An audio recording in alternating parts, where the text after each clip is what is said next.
Welcome back to Boring History, where we unearth the forgotten corners of the past and make them anything but dull. Picture yourself in medieval England around 1350, on a night so cold it feels like the world itself is frozen solid. The wind screams outside your flimsy hut, clawing at the cracks in the wattle and daub walls. There's no central heating, no plush comforter, not even a proper bed, just a pile of straw and a tattered blanket. How do you not just fall asleep but survive until dawn? Tonight we're diving into the wild, ingenious, and sometimes shocking ways our medieval ancestors slept smarter through brutal winters. Their sleep wasn't just rest. It was a battle for survival and a journey into a world where dreams held as much power as waking life. So, grab a warm drink, settle in, and let's step into the dark, cold, but surprisingly wise nights of the Middle Ages. The first challenge was the cold, merciless, bone-deep cold that could turn a night's sleep into a fight for life. In a medieval hut, the hearth was the heart of the home, its fire doing more than just cooking your meager supper. If you were lucky enough to have a chimney, it wasn't just a pipe to vent smoke. It was a lifeline, a massive radiator built from fieldstones and clay mixed with straw for strength. As the fire blazed downstairs, hot smoke rose through the chimney, warming it for hours even after the flames died down. Imagine it. A vertical battery glowing with soft, deep heat, turning the sleeping loft or attic into a haven against the frost. Where you slept in relation to that chimney was everything. It wasn't a free-for-all. There was a whole science to it, a silent hierarchy etched into the very layout of the room. The warmest spot, right against the chimney's toasty stones, was prime real estate. They'd build a wide bench or a niche that hugged the chimney, a place of pure bliss where the heat soaked into your bones, easing aches and lulling you into a deep, restorative sleep. This spot was reserved for the most vulnerable or the most important. The head of the family, an elderly grandparent whose joints creaked in the cold, or a new mother cradling her infant. Further out, the rest of the family arranged themselves like pieces on a chessboard, children huddled together for extra warmth, adult women in the middle, and healthy men or workers relegated to the chilly edges. Your place in the room wasn't just about comfort. It was a map of your role in the family, a status you earned or inherited. But chimneys weren't foolproof.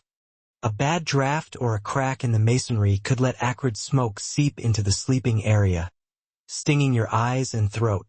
You had to keep patching those cracks with fresh clay, a never-ending chore.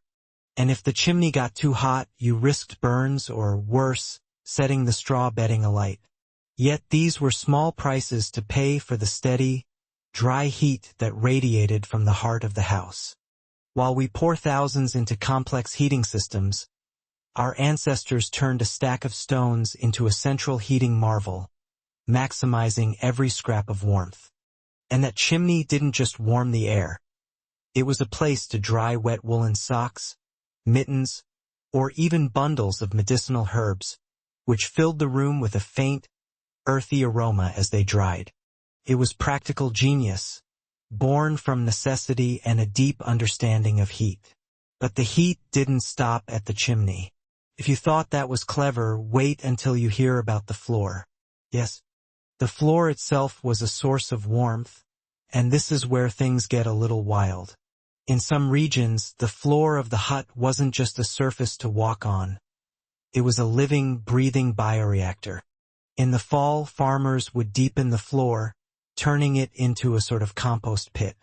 They'd layer it with organic materials like a chef building a lasagna, dry straw or peat for drainage, then fresh manure from the animals in the stable next door, kitchen scraps, fallen leaves, and another layer of straw on top.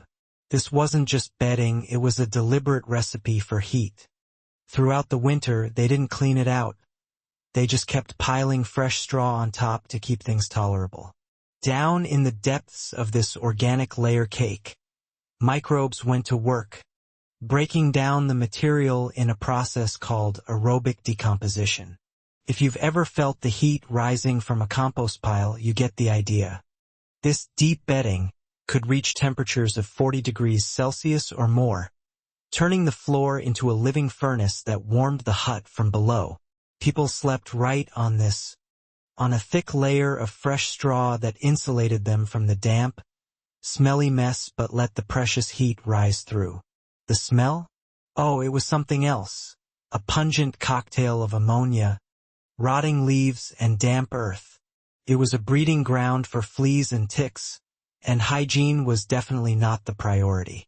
Every so often, they'd aerate the floor with a pitchfork to keep the bacteria happy and prevent nasty gases like methane from building up.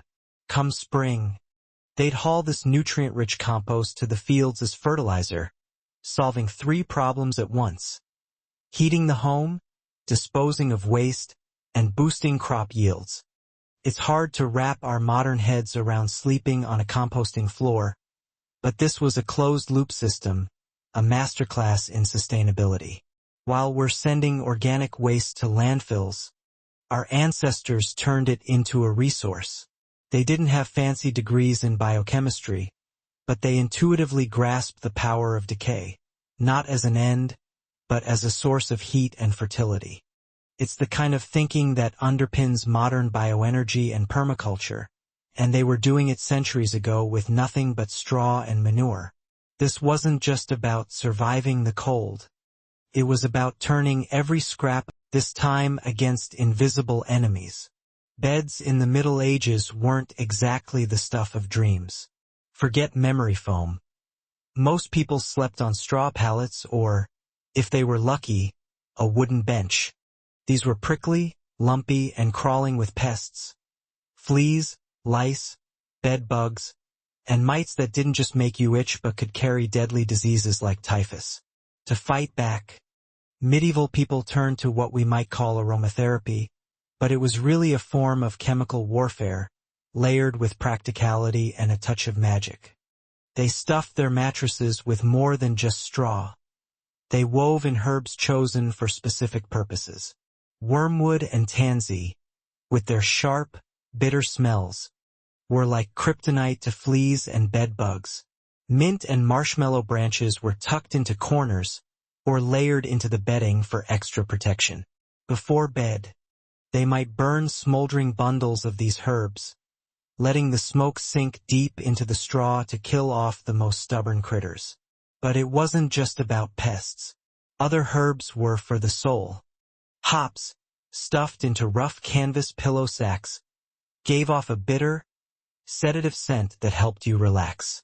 Lavender and chamomile, with their soothing aromas, eased anxiety and beckoned sleep. John's wort or thistle, tucked under the pillow, was believed to ward off nightmares and evil spirits that might attack your soul while it wandered in dreams. The mix of smoke, straw, and herbs created a scent that was uniquely medieval, sharp, earthy, and strangely comforting. It was the smell of home, of safety in a world full of threats. Women and children spent summer days foraging for these plants, harvesting them at just the right time to maximize their potency. This knowledge, passed from mother to daughter, was a kind of women's wisdom, blending science and spirituality into a fragrant armor that protected both body and mind. Modern science backs this up. Wormwood's bitterness repels insects. Hops and lavender contain compounds that calm the nervous system. Without knowing the chemistry, medieval people built a sleep pharmacopoeia through centuries of trial and error. But even a herb-stuffed mattress could feel like an ice block after a day in the cold. So they came up with another trick: hot stones. During the day, while the hearth blazed for cooking, they'd tuck smooth river pebbles or sandstone into the ashes. These stones, chosen for their ability to hold heat without cracking, soaked up warmth like little heat banks. Before bed, they'd fish them out with tongs, wrap them in thick wool or a canvas bag, and tuck them into the straw mattress. For half an hour, the stones would warm the bed, driving out dampness and turning it into a cozy nest.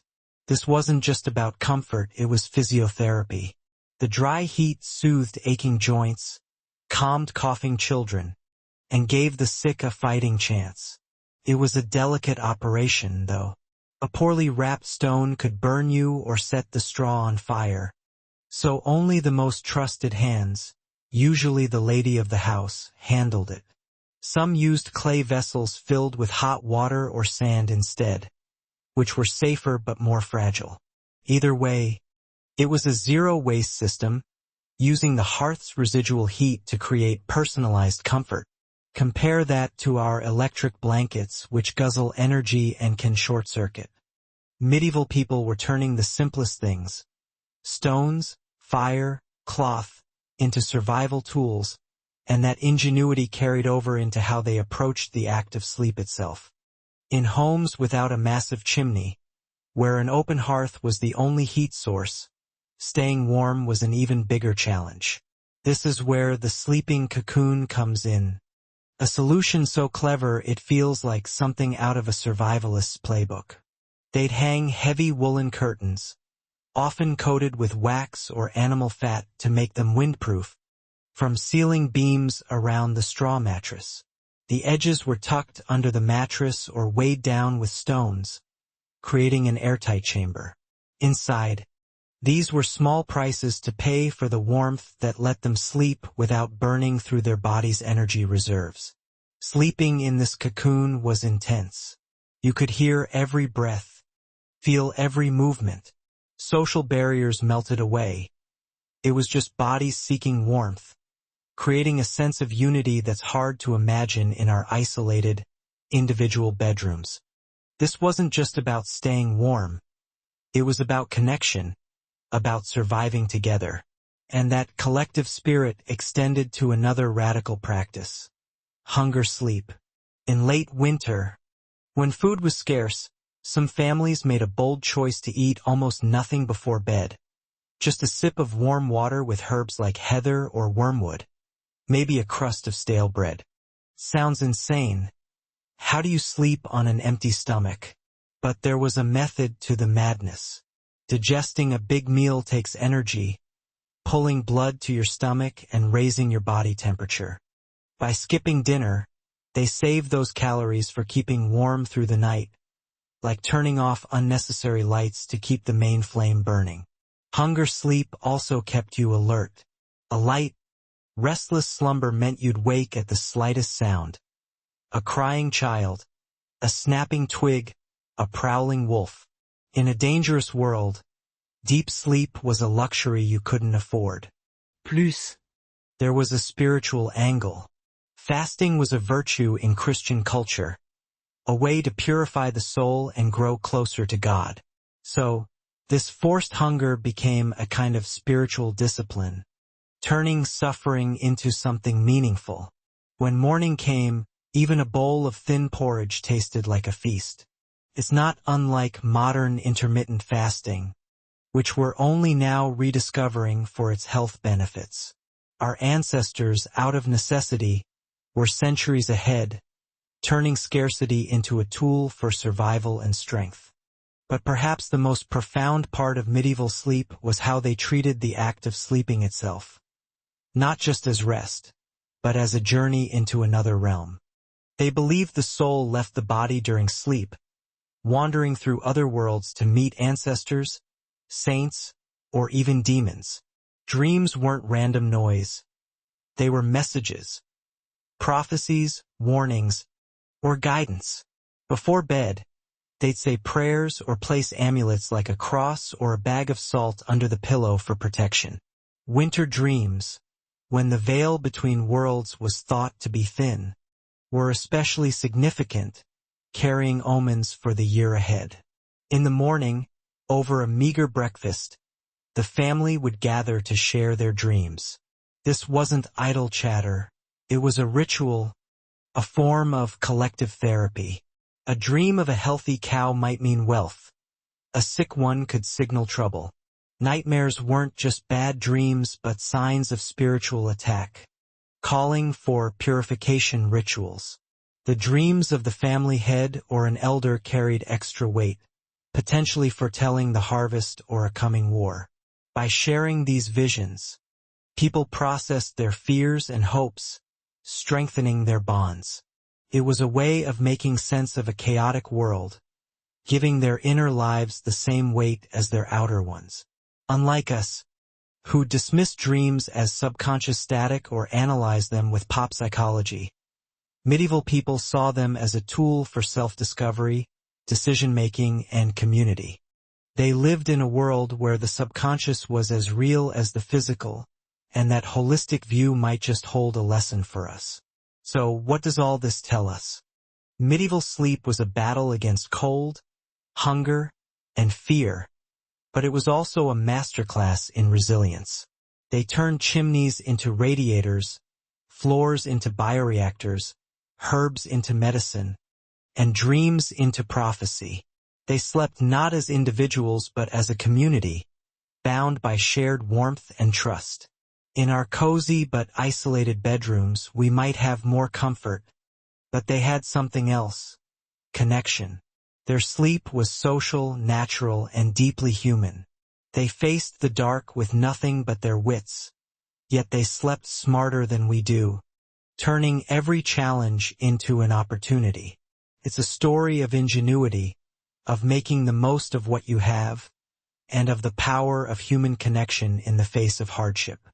If this journey into the medieval night has sparked your curiosity, hit that like button and subscribe to Boring History. Drop a comment below. Would you trade your memory foam mattress for a straw pallet and a hot stone? Or maybe you've got a modern sleep hack that rivals medieval ingenuity. Let us know. We've got more stories of forgotten brilliance waiting for you. So join us as we keep exploring the history that's anything but boring.